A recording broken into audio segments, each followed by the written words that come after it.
Tel que promis, Brigitte, je vais te revenir évidemment sur les scandales religieux, mais de religieuses surtout. Moi, je trouve bien qu'elle t'en parler tout de suite, ma belle Brigitte. Si tu as trouvé évidemment scabreux la vie de Sœur Sourire, je me rappelle plus de son véritable nom, mais de toute façon, Sœur Sourire, il y a un site là-dessus qui explique.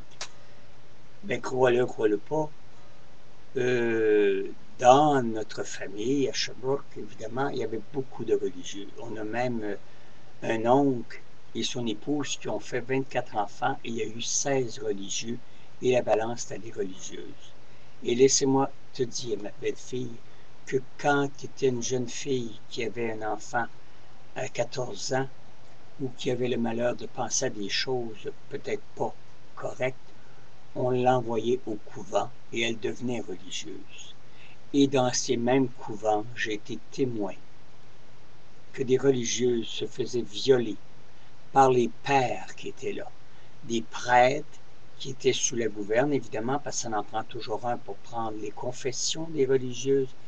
Et nous avons vu à plusieurs reprises dans les congrégations, je parle des alentours de Sherbrooke parce que je vivais dans cette ville, et laissez-moi te dire qu'il y a 3 sœurs, 3 religieuses qui ont eu des enfants, étant en soutane. Alors, on s'en prend toujours aux frères abuseurs qui abusent, comme je t'ai dit tout à l'heure avec tous les récits que je viens de te faire. Mais oublie pas qu'il y avait des religieuses abusées grandement, mais que c'était la loi du silence. On ne parlait pas, on se fermait la gueule. Et il y en a eu comme ça. Et Sœur Sourire était impliquée là-dedans aussi.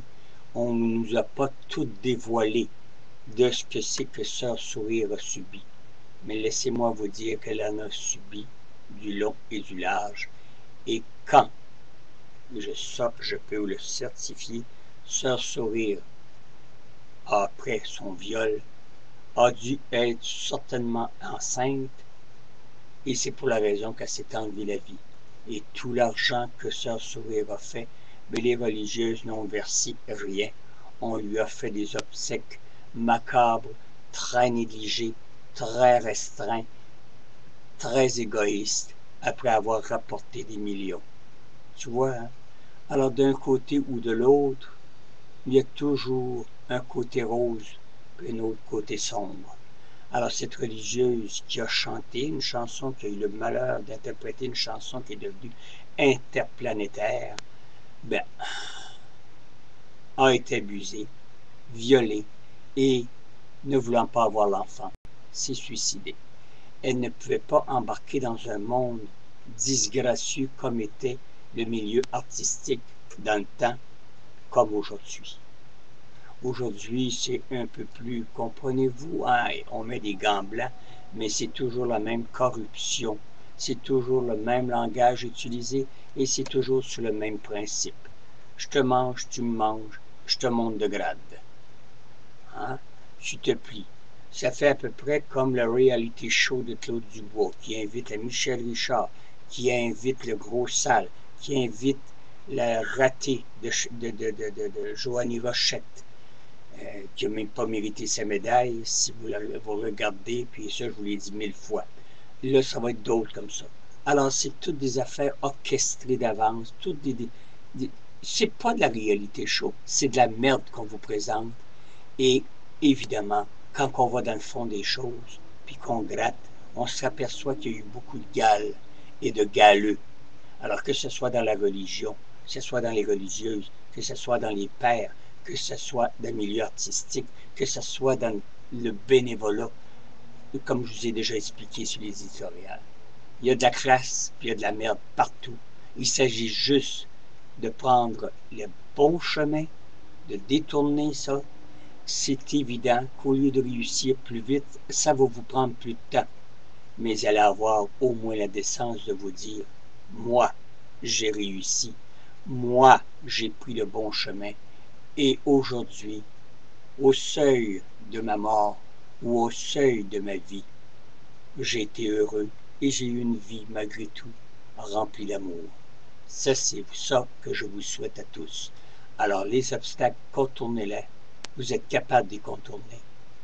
Mais si ça vous empêche d'avancer, trouvez-vous un autre chemin pour avancer, parce que vous allez rater votre vie. Et on ne mérite pas ça, l'humain. Ne mérite pas qu'un autre humain lui rate sa vie, gagne d'estime. Alors, je vous dis là, allez tranquillement. Moi, tout ce que je veux, c'est que vous soyez heureux. Que ce soit Manu, Brigitte, Denis, Pierre, Carole, Richard, Richer. Nommez-les tous les noms qu'il y a dans l'alphabet.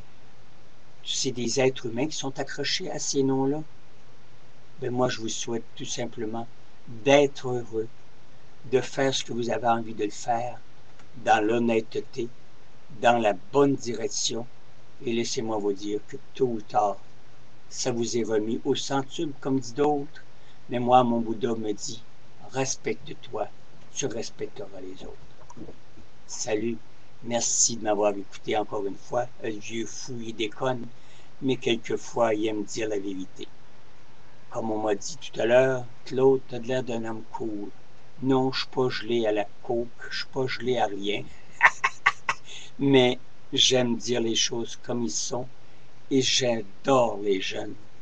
Hommes, femmes, moi, la jeunesse, pour moi, c'est ça qui me tient en vie. Et quand vous m'apportez des belles nouvelles, puis que vous me dites que vous êtes en amour, que ça va bien, oh ben, Pépère, il est heureux à 100%. Salut, bonne journée.